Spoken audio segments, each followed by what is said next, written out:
Hello and welcome to Noted. Welcome. Today we are talking about something controversial. Yeah, I feel like whenever people talk about money, it's like, oh my gosh, you're talking about money? And we're talking about money. We are talking about it not only in the influencer space, which I think a lot of people are really curious about, but we're talking about it in the music industry, which because people have no idea. They don't. We're gonna get into it. We're gonna tell you in our experience how much things have cost, how much we've gotten paid for things, and we're gonna keep it open and keep it honest this episode. Yeah, we have been in some positions that quite frankly are insane. Yeah. With money. Yeah. People are always like, oh, influencers and musicians and, you know, you've had this and you've had that. You must be making like millions of dollars and all this stuff. And listen, there is a great way to make a great living in this career, but it is the most inconsistent, unpredictable, insane career that you could ever have. So we're going to dive in. So do you want to start with the music industry side?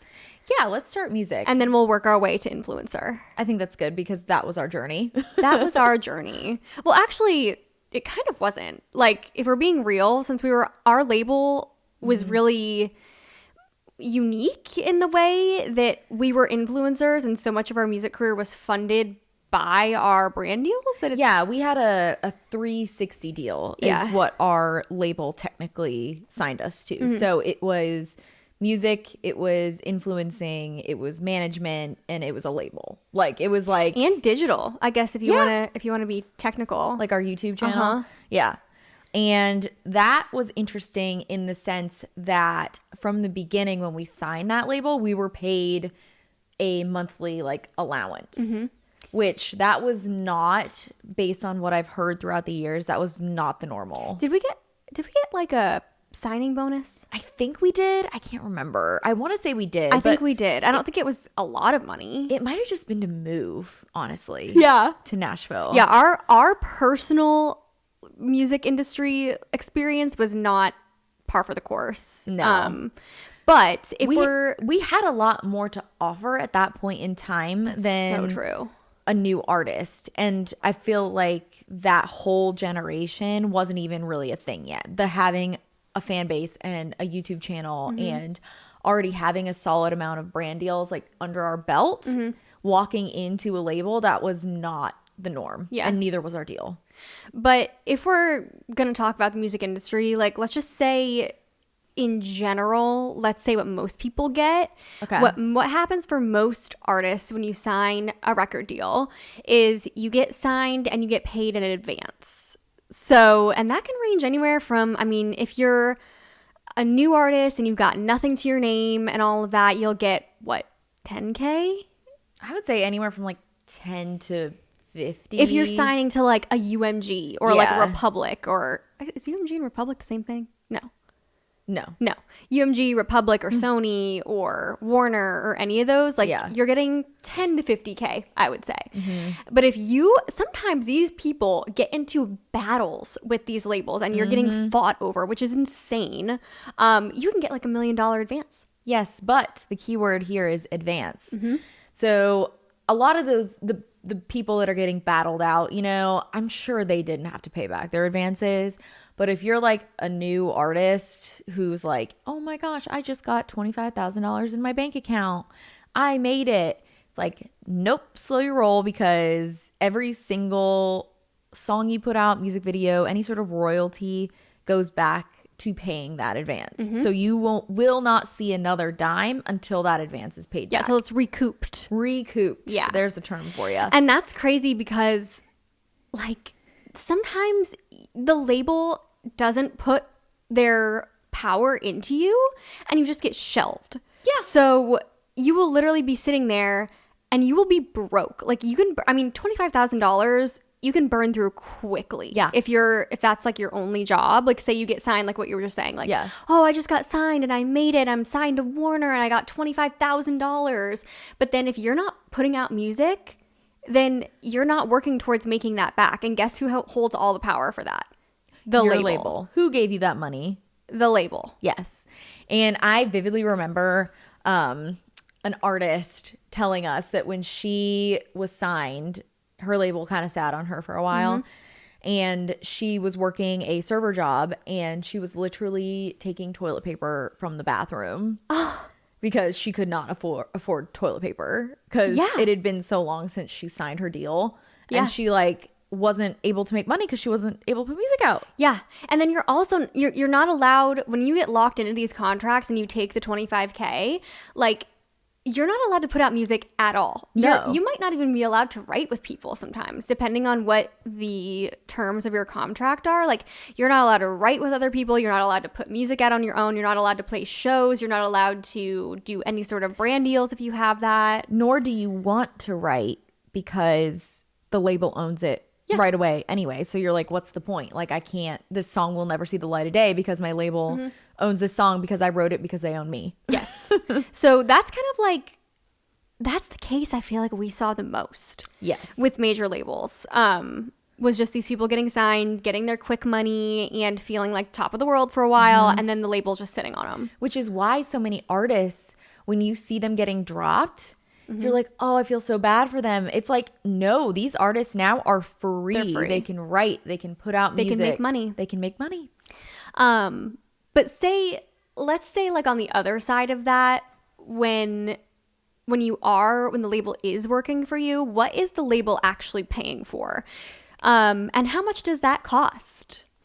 So this is where if a label is treating you right and they care about you, you're the lucky one that they've chosen to care about you. This is where having a label is the dream because the label pays for your music. They pay to produce the music. They pay for your producer, the studio time, all that stuff.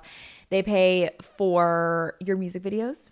They pay for the stylists. They pay for your publicist. Your hair and makeup. They pay for your bus if you have one, or van. They pay for all of your band members. Your hotels. Yes. Like any costs, basically, they take care of. Yes. And that is where it really comes in handy because that is not cheap. And especially when you're an independent artist. I mean, you are breaking your back to break even. Yeah. And even if you do break even, you're not making money. No. But also you have to remember that all of that is still going towards that recoupable balance. So like all of the hotels, all the stylists, all the publicists, all the whatever, that's being spent by the label. The label is taking the receipts. They are keeping those receipts and they're saying, oh, you're starting to make money now. Like say your song is doing really well, or you got it synced in a commercial and you got paid like 80 grand. Yeah. Is that 80 grand going to cover all of the work and all of the money it took to record it and produce it and tour it and all of that? And if it does cover it, then you'll start making money after that. Which is so crazy, especially in this specific time in the music industry, because as we all know, music is not making money like it used to. You make 0.001 cents per stream. So like it takes 1 million streams to see any sort of real money. Which then is being taken by the label. Yes. So then the actual artist is like making kind of nothing. It's wild. You honestly have to be a Beyonce, a Taylor Swift, a Rihanna to be making that lavish music money. Yes. Which is insane.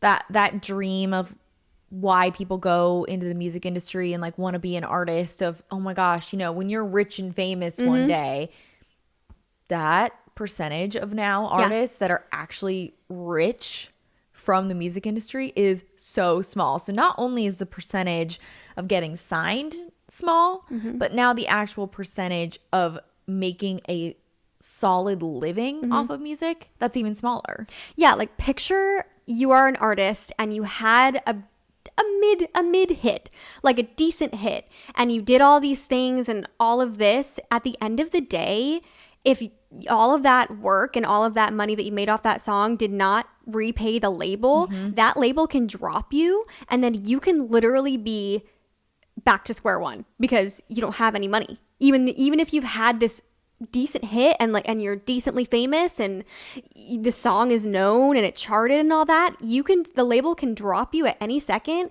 and you can just be sitting there with absolutely no money. And that's a phrase that I feel like I see a lot. It's like, what happened to insert artist? I hate here that term. And people said that about us all the time. Yes, and it's 99.9% of the time it has absolutely nothing to do with the artist and everything to do with what happened with their label. Yes, and how much money that label spent. Yes.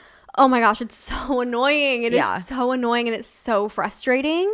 Because then you try to be an independent artist and let's actually break down the cost. I would love to break down the cost of what it actually takes to make a song. Yes. So keep in mind, all of our music that we have put out independently was a lot of friends, a lot of favors, a lot of up and coming producers, splitting the masters 50-50.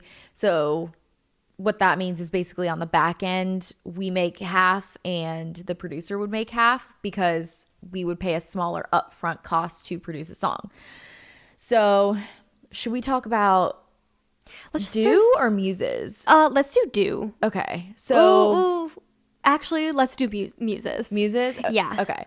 So muses, if you're not familiar, that was released in 2019. And we had, it was 5 songs. 5 songs and 2 music videos. Yes. So the total cost of that EP, I believe it was $2,000 a song. For the production. Yes. Yes. So right there, cha-ching, you're already at $10,000. $10,000 right off the top, like out of your bank account. Yes. $10,000 for a 5-song EP. And that was just production. I think the mastering was a couple $100 more each a song. So the team that we worked with, they were the ones doing the guitars. They were the ones, with the drums, and they were doing all of the instruments themselves. And it was at their home studio. Yes. Whereas if you were to do it the quote unquote traditional way, which is how most labels will have you do it, you are paying a guitar player, what? X amount an hour. You are paying a drummer X amount an hour. You're paying a bassist. You're paying an engineer. You're paying the producer still. And you're also paying for the actual studio time. So, I mean, geez, like. That adds up quick. That's got to be, anywhere from like $10,000 to $25,000 a song if you're on like a major. Yeah, easily that. Because then you can even get even more crazy. It's like, do you have a runner? Which if you don't know what a runner is, that's somebody who's literally hired for the day to just go get snacks, food, whatever. They're hired for the day to do that at the studio. And then you've got the food for the studio, which again, like all of this sounds like, oh, you would just not even really think of it. But if your whole band that you've hired, an engineer, is hungry, that's 10 people who you're buying lunch for, which is another like $300. And sometimes if the session runs long, you're buying them dinner too. Yes. Like, and all of that stuff adds up so much and it's so expensive. So Muses was 5 songs, $2,000 a song, plus I really can't remember the mastering. I want to say it was like $800 for the mastering. Yeah, that sounds right. So that was we're at $10,800 right there. Okay. And the Take Me music video, again, a lot of favors. Yes. A lot of favors. I think that one was 7,000. I think that was 7,000. Yeah, and I want to say that was just the video production too. Really? I thought that was including like our stylist and hair and makeup. I don't think so. I think that was just video. Okay. Yeah. That was I guess that makes sense. Now that I'm thinking. Which is so incredibly low for a music video. And for how like amazing that video turned out. Yeah. They did a great job. And I want to say that Who Are You was around the same. I think they were both in the same ballpark. But then we paid our stylist not that much. No, she's amazing. She was a friend. And we paid her like maybe $150, something. Like we gave her a budget for the clothes that she could buy and what we were actually going to wear, and that was I think $500. Yeah. for the combo, and then we said I think she got it under, and then we said you can keep the rest of the money. There was no set upon fee. And our hair and makeup person was also the same. It was a friend who like gave us a really good deal. So that's, let's see. So now we're at total around $30,000 for muses. And then we did tour. With that EP. Yeah. And we did have a sponsor for the music video and the tour. So the sponsor definitely helped. I would say they probably paid for about 40% of it. But then also for the tour, we did brand deals with hotels. Yes. So that we were able to get free hotel rooms in exchange for posting at, I think it was like all but maybe one or two. Yeah. So that really helped cut our costs. But we also had to pay for our band. So we had to pay our band's travel. Yes. So airfare, per diem, which if you don't know what per diem is, that's basically just like money to eat in the day. And like live. And how much was their per diem? It wasn't much. It wasn't much. It was like $35 a day or something. Yeah. But we had 5 band members? No. 4 band members. 2. We did not only have 2 band members. Who am I forgetting? We had Josh and Josh. Was it really only 2? We didn't have a bass player. Weird. We had Key. Did we have keys player? I don't think so. I really think it was just Josh and Josh. Oh my God. Okay. Well, whatever. Okay. So you have to pay a per diem to your band members, and then also our manager too. Yeah, and our manager, who was traveling along with on these dates. So we had to pay for all of their hotels. I think one of the stops we got a free hotel for them, but most of the time it was just covering ours. Yeah, or they would give us like a media rate for the other rooms. Yes. Yeah. So okay. So say how much was tour then? Oh gosh. I'm like, I can go into this now. I was talking about this money story on my Instagram the other day. I still don't know how much everything cost because we really got screwed over, for lack of a better term, on this tour because someone who we thought we trusted to handle all the finances never provided receipts or documentation for where this money was going and what it was being spent on. Not only do we need that for like tax purposes, but also just to make sure that the money was being spent correctly. And also we were still spending money on our end. Yes. So to this day, I still do not know how much that tour cost. I don't know if we made money. I don't know if we lost money. I don't think we lost money. I think we broke even. I think because we busted our butts to get so much free stuff. We had the sponsor, and the ticket sales were good. I do know for a fact that show total, when I went back and looked, because this is how we like connected the dots with where is this money. The tickets themselves made us $10,000, but I mean, I think you're right. It probably did end up breaking even. But yeah, who knows? Who knows? I guess I'll never know. Guess we'll never know. It's another lesson in money, really. Oh, yes. Can we dive into now the mismanaging of money and how easy it is in the industry to have your money just completely mismanaged? Especially as a young female. This is my advice to all young females, and that is to have your full head in your finances because it is so important. We have been taken advantage of not once but twice now in our careers. And the second time I was like, okay, this is enough. Like, I need to get a better handle on this. And it's been great ever since. It really has. We have like the world's best accountant now. He is such a gem. I love him. But like, and yes, he's our accountant, but like, we handle all of our own money now. Like, yes, he like can see it and handle it. And he does like our taxes and advises us. Yeah. But we actually see what's being spent. And before we weren't doing that. And in the music industry, you get something that's called a business manager. And we just thought that was industry standard. Like, have you heard the song Bitch Better Have My Money by Rihanna? I've heard it. So that song, if you don't know, is about her business manager mismanaging her money. And yeah, because it's really easy to do. Yes. Because when you think about when you're an artist, it is your job to be an artist. It's and creative people aren't always the best with money. I know that's a generalization, but I personally, especially both of us at the very beginning when we were 18. Yeah, we didn't know anything about money. We didn't know anything. And so we hired a business manager, and long story short, we were left completely blindsided by the end of it because we were not paying enough attention. Yes. And to be fair, we did start out with one business manager and one company, and that company ended up being sold to a different company, and then our business manager left at that point. We were just kind of tossed around, and we were not prioritized. So that I think that had a lot to do with it.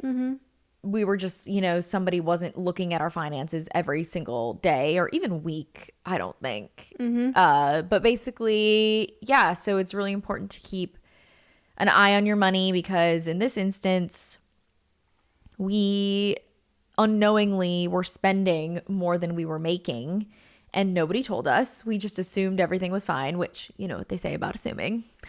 But just it's really important to pay attention to that, and we are out of that bubble now. Yeah, to put it in perspective, when all of this was happening, this is how crazy the industry is and how you can really you have no idea what's going on in someone's life. Oh, are we spilling this tea? We're spilling this tea. Okay, let's spill it. This was a secret that we thought that we were going to take to our grave, but I think it's important to any aspiring influencer or musician to know. Yes. And just for people in general, like you never know what's going on with people. Yeah. This is a prime example of that. Yes. So the same week that we had our faces in a national department store with our own clothing line across the country was the same week that we had to get a serving job to pay our rent.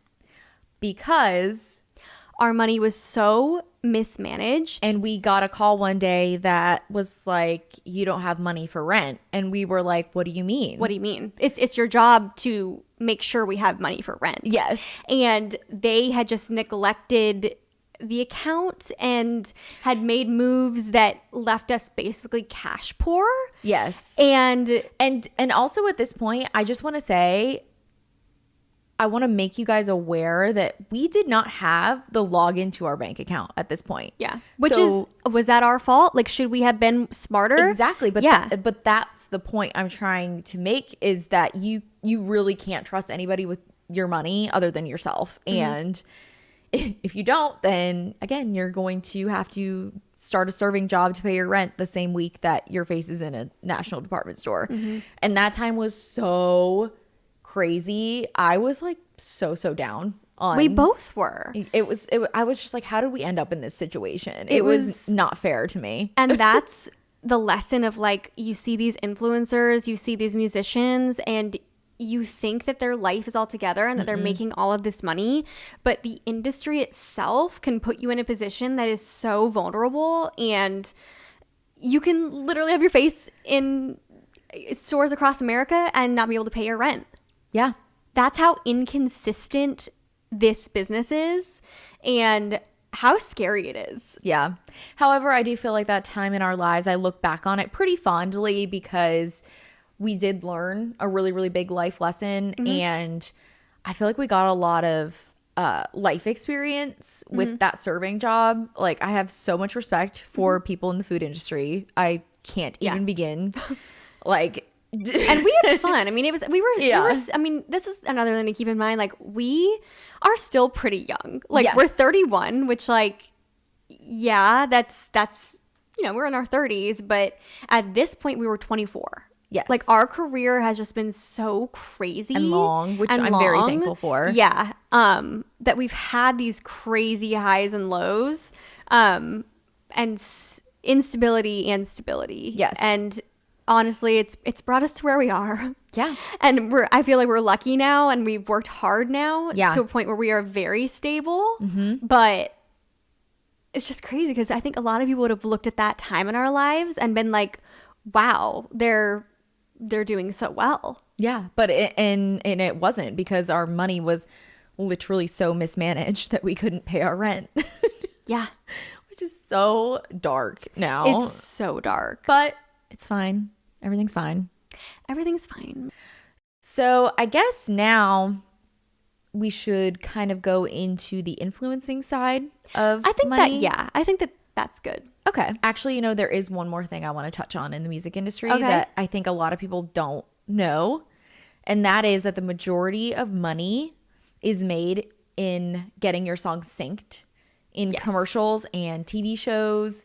Like, it is not from streams or purchasing anymore, because nobody buys music anymore. Mm-hmm. It is majority from getting your song synced. So we had our song synced in a very, very large name brand car commercial. Mm-hmm. And that was one of our biggest paychecks mm-hmm. to date. Mm-hmm. And should we let's tell them, because I feel like it's very important to know the difference. So say you get a check for your royalties that month. Mm-hmm. It was probably anywhere from like $5,000 to $8,000 mm-hmm. at that time. Mm-hmm. And then when we got this commercial, that one sync for that one song was an $80,000 payday. Yeah, just right off the bat. Yeah. Like, here's 80 grand. Yeah. And there was, it got resynced and repicked up. So there was like another 40, I believe. Yes. And so that's where the majority of money is made. So if you see people getting their songs synced in commercials, you say, that's amazing. Good for you. Make that coin. And that's going to keep them afloat for a very long time. Except we do have to talk about this. You think it's 80 grand, but it's not really 80 grand, is it? Why? Because of taxes? Uh-huh. Oh. That's another lesson we had to learn. Oh my gosh. Did we learn that? Yeah, this was a few years before the server incident. Yeah, this was like 2 years before that. Yeah. So we had gotten, I think we were still like riding high off of that 80 grand. And then we were riding high off like some other like really crazy brand deals that we had gotten. And we were like, we're rich. We were literally like, we're rich. Like, oh my gosh, this is the most money we've ever had in our account. And this was also when we didn't have, or no, we still had our business manager, and they were still like paying attention to us at this point. Yes, they were still, paying attention But we had never at that point had that much cash all at one time. And what you don't realize is, in this industry, in influencing, in music, the money that you get paid is not pre-taxed. So it's not like a job where they take out the taxes for you, or you have the option of them to take out the taxes. At the end of it all, you go and you shave off, depending on how much you made, like 20, 30%, 40%. Man, oh gosh, I still think about that call. We got a call. It was like a nice day. I remember. No, and we were riding high. We were we were like, we're rich. Yeah. And then they were like, surprise. Taxes, man, that's a hard adult life lesson that just, it stings every year, you know? Especially in this industry. Because you think you have one number in your head, and then you actually don't. You have to take off like a percentage right off the top. And you've got to be prepared for that, or else you will be shocked, and you don't want to spend it all, because then you won't have money to pay the IRS. So diving into the influencer side of money, that's a great jumping off point, because a lot of influencers, especially when they first get started, do not realize that. Oh, and they think, I'm rich. Yes, exactly. And they've spent it all, and then you owe the IRS like thousands and thousands of dollars. So people always ask us, they're like, why don't you do music anymore? Why do you only do influencing? Why do you only post on Instagram or whatever?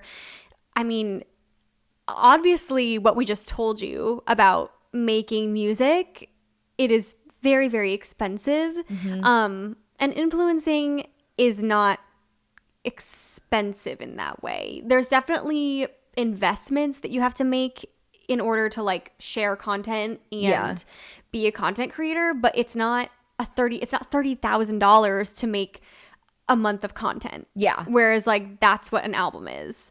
And it's so much easier, and we're in our family era right now, I would say, where we're not in the position to want to spend that kind of money because we have families. And also we're just not in the position to go tour at the moment. No. I mean, I have so much respect for the artists that want to continue touring while they have a baby, but my main priority right now is being in Margot's life. Like, I do not want to miss a single second of her growing up because it's going by so fast. Yeah.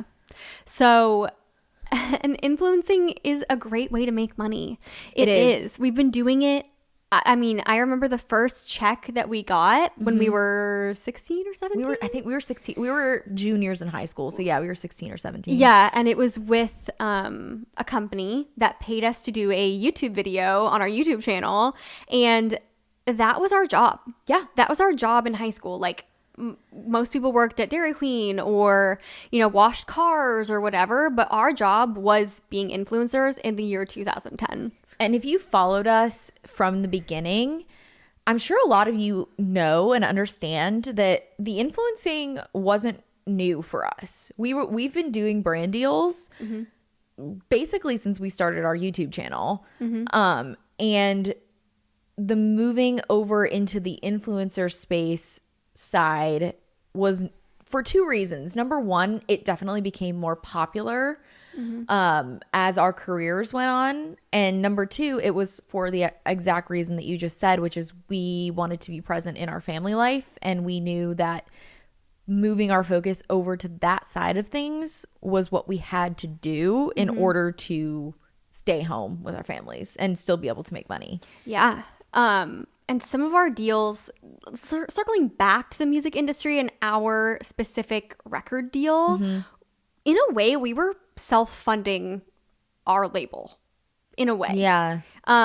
Because every tour that we did, every song that we wrote, all of the videos that we did almost always had a brand component that was paying us. So, for our tour, as y'all know, it was the American Rag Tour. It was sponsored by Macy's.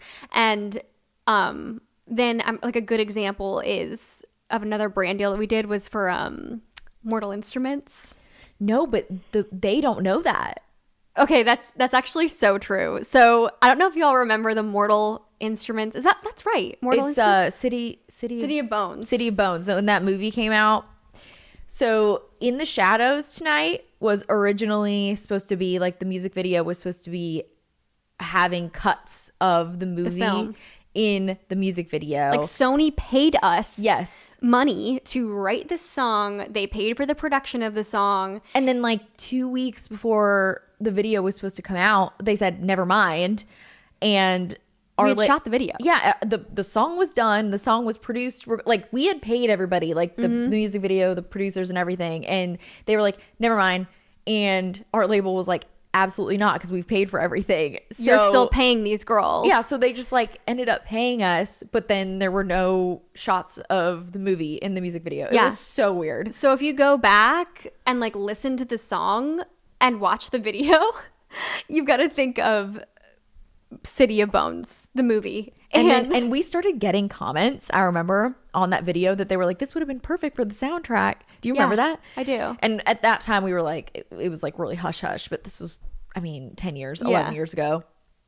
So there's some little tea on that song. But then we did a video on our beauty channel. Yes, it was with NYX. Yeah, with NYX Cosmetics. That was the City of Bones collaboration. That video came out. But I think that was more with NYX as opposed to Sony. Yeah. So, I mean, it's so weird. But at that same time, that was simultaneously happening. And we were just like, okay. Yeah. So I think that we should break down. Let's start with like our highest paying brand deal. Okay. And then our like, I don't know. the lowest we'd go. The lowest we and would like go. why we would, and like what that would look like. Yes. Okay. Well, okay. First of all, the highest paid brand deals are the ones that want to use your content for themselves. Right? I don't even know if they used this content. For this particular deal, no. But I'm talking in general in today's scape. Like, you want the brand to be like, I'll pay you to post this amount of content, but I also want to buy that content, and I want the rights to that content to use as an ad. Yeah, to use it wherever I so choose. So that's what you want in a brand deal these days. That's why, like, when you see influencers with like ads coming up that are like by the brand, it's like, that's good. That means that brand paid extra money to use their content. So our highest paid brand deal, I can't say with who, but it was back in the day where Snapchat was relevant. So it was a Snapchat, Instagram. Was it Facebook too? Which one are you thinking Twitter. of? It was Twitter. Are you thinking of the one? It was $37,000. Okay. Yeah. Okay. Yeah. We went to that set. Yes. Okay. Yes. That set. To that set. Okay. Yeah, I'm just making sure that we're thinking of the same one. Yeah. Yeah. That was Twitter. It was Twitter, Yes. Snapchat, Instagram. Yes. Yeah. And that was a really fun one too. Yeah. Like, it was a really like just fun to do. And then also brands sometimes will do one where they send you to like an activation and pay you to post about that. And pay for your travel and the hotels. That's the best kind. Those are the most fun. Yeah. Like, you'll do some that you won't get paid as much. Yeah. But if they're paying for the experience and they're paying for your travel and all that. Yeah. Like, we'll definitely do a little bit less money. And especially like at the time, again, when our money was being mismanaged and we were like working as servers, I remember taking, because we didn't have management at this point, I remember taking some low ball offers. Oh, there were some dark times. Man, and like, and I apologize to my following because that was a dark time. It was like, it's really not, I was just trying to pay my rent at that point. Like, yeah. And it's not like the products were bad. Like, I don't think that there's, I can honestly say there's only one brand that I worked with that I deeply regretted. And it's because I'm like, oh, can I put them on blast? Can I? no. I wish I could. But yeah, I'm going to be professional. But long story short, they put a loophole in my contract that said if I don't sell X amount of the product, which that is very rare in the influencer space to have that be a thing. Yeah, because it's not fair. Like, it's like you're doing your best as the influencer to sell a product, and like you can't help it if your audience doesn't care. Or if the site is weird, or you know what I mean? Like, I heard somebody say that an influencer's job is to get you to the site. Yeah. And if the site isn't good and you can't close the sale, then that's on you. Yeah. Like, that's on the brand, which I agree with. I think it's got to be a whole package. And for sure. But anyway, so this brand hid this loophole in the contract. I mean, I read the contract. Our manager at the time read the contract, and it was just like in fine print, whatever. And so they ended up not paying me barely anything. And I was so mad after I worked really hard for this post. Yeah, I remember that. That was dumb. Yeah. But yeah, influencers, I mean, the really, really big influencers are making really good money. And a lot of the blogger space is making a lot of money on this app called Like to Know It, which I love. Like to Know It, because it's basically just posting things that you already use and love and like are wearing, and it's just generating revenue from things that you're already loving. So it's really organic. And it's a lot of hate though, kind of. It does get a lot of hate, and honestly that really bums me out. Like, I sometimes do some deep dives on Reddit if I'm just like in a mood, you know, And I also like to just see what the people are thinking, because the influencer space is really interesting on Reddit as far as it's actually helped me like turn down brand deals. Yeah, what's being overshared, what people aren't buying. Like there's this whole Reddit thread that I'm on, and like I've gotten offers for the ones that people talk a lot of shit about, and I'm like, if I get that offer, I'm like, no, like I will say no. But the people on Reddit are saying things like, I purposely, even if I like something, I go out of my way to not use this person's link. I don't need to. That's so rude. I know. And they're like, I'm doing it like, because I don't need to like keep funding their luxurious lifestyle. And you guys, like when I say, if you sell a dress, you make like $5. And that's good. And that's a good one. $5 is a good commission. On Target, commission on Like to Know It is awful. It's like you make like 10 cents a sale. Oh my gosh, I remember I sold like 3 of these like bar carts. Yeah. And they were $300 each, and I was like, oh my gosh, I'm about to make so much money. And it was on Target, and I swear my commission was 28 cents on the $300 bar carts. I was like, awesome, sweet. So I do not support the going out of your way to not support an influencer, because I will always use somebody's link. If I'll like go out of my way to like go on their highlight, and I will go back and buy from their link, because it takes a lot of time, not only to like get ready and to show up online, which is really hard a lot of days. And these people are doing it. And the respect I have, especially for the ones that do it literally every single day, you guys, it is a full-time job. And that's the thing about influencing in general. Yeah. Is it a hard job? No.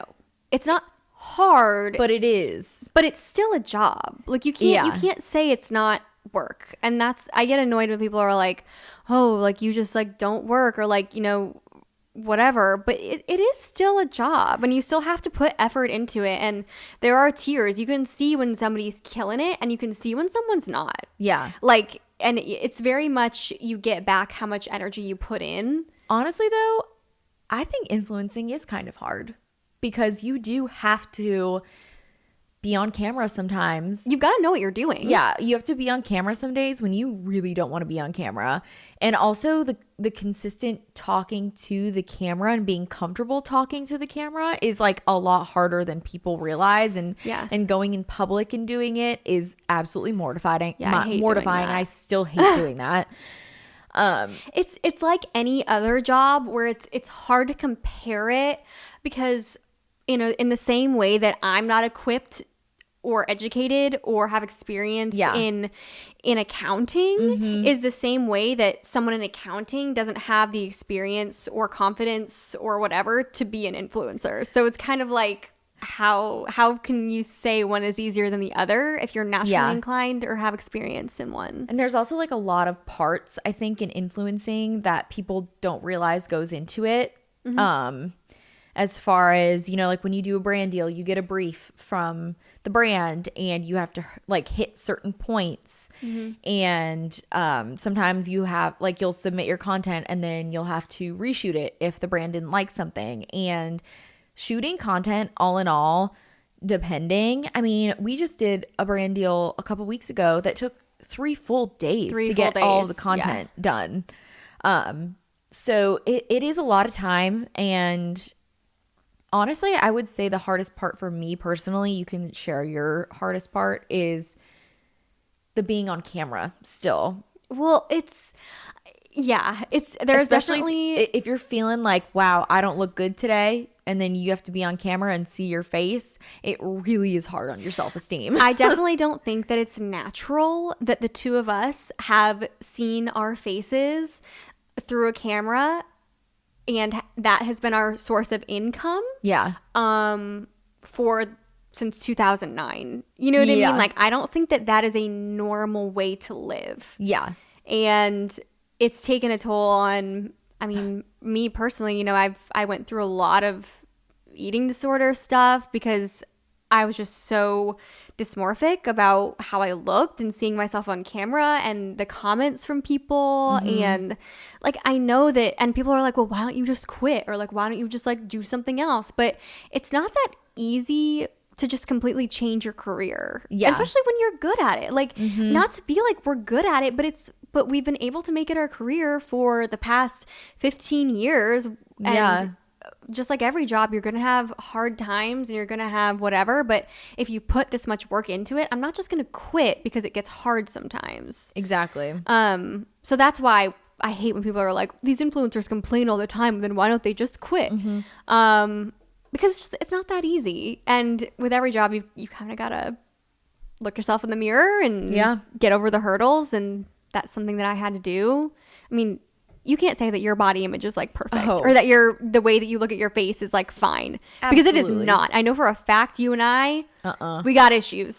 I mean, for sure. Especially when you do see your face in the camera all the time. It doesn't help because one day you'll be like, wow, I look so good today. And then the next day you're like, I need plastic surgery. Yeah, I need plastic surgery. Like, it's such a crazy, I need plastic surgery. I need plastic surgery immediately. And also just like all of the filters and edits that influencers are using now, like the beauty filter on TikTok. I refuse to use that one. Yeah. And just like the Instagram filters, I feel like people are over those, the ones that like changed your face. Yeah, for sure. That was a tough time though. When I had to like go back to not using filters, I was like, is this what I look like? Yeah. No, and that's hard. I'm sorry, but it's hard. And I think that's probably one of the hardest parts about being an influencer because it's not like if you have a normal job where you're behind a desk all day. Yeah. You can't, if you have a bad day, body image day, whatever, you don't like the way your face looks at an office job, you're like, oh, I don't really feel good today, but you show up and you still do your work and whatever. But if your paycheck is depending on how beautiful you are and how thin you are and how these clothes look on your body and all of that, that's the hardest part. It's for sure. But I think that also still says how long we have, or I think that says where we still need to go in our society as far as body image being so, so important. And I feel like you and I have always been really, really open and honest about, we get Botox. I mean, we haven't had filler in a while, but like we did back in the day, we would get filler, and we're always really honest on what we do. For that reason. And oh my gosh, everybody is doing everything. Like that's the other thing, that growing up in the industry, in the influencer industry, like these girls are getting everything done under the sun, and they do look a certain way because they're doing so much. And I don't know if that comes from, I'm sure it comes from the dysmorphia that comes of looking at your face all day, every day in a camera. I'm telling you, it's not normal. And just comparing yourself to other women all day, and the internet comparing your face to other women all day. Like it's not healthy, and it's really hard. But I think that goes for everybody, like who is even just watching. You know, it's like you have to look at these girls and know that they are getting a lot of work done, and not to compare yourself to them. And and again, that's why we talk about what we've had done, because I don't ever want somebody to look at me and be like, oh, well, why do they look like this? And I'll be like, I'll tell you why. It's because I have Botox. Like I used to get a lot of lip filler. Like I'll tell you, like I didn't just like wake up like this. Yeah. It's a very interesting career. I think that we should do like a Q&A episode or something. We should. Because I feel like there's a lot more to touch on as far as like influencing in general. But if we're circling back to just money, the money aspect. Getting work done does cost money. Yes, it does. Yes, it does. But anyway. If we're circling back to just money, I think we should end it on, if you want to be an influencer, you have to work really hard. It's not going to come if you don't put any work in. You can't just be a pretty face. You can't just like whatever, you're still building relationships with these brands. You have to have a good manager, a good management company, or not necessarily. Sometimes you can have a great management just by yourself, and those are the girls that I really respect, because so many girls are doing that, and they hustle, and they pitch all day every day. Luckily, great example of somebody is April Lockhart. That girl, she's with incredible management now, but she hustled her way to get where she is. She worked so hard, and she still works so hard, and the respect I have for her is like to the ceiling. Her growth is like one that we can really point to, of like, if you want a successful career in influencing, you've got to work for it. And hard. She worked and continues to work really, really hard. And she's gotten herself into some amazing rooms,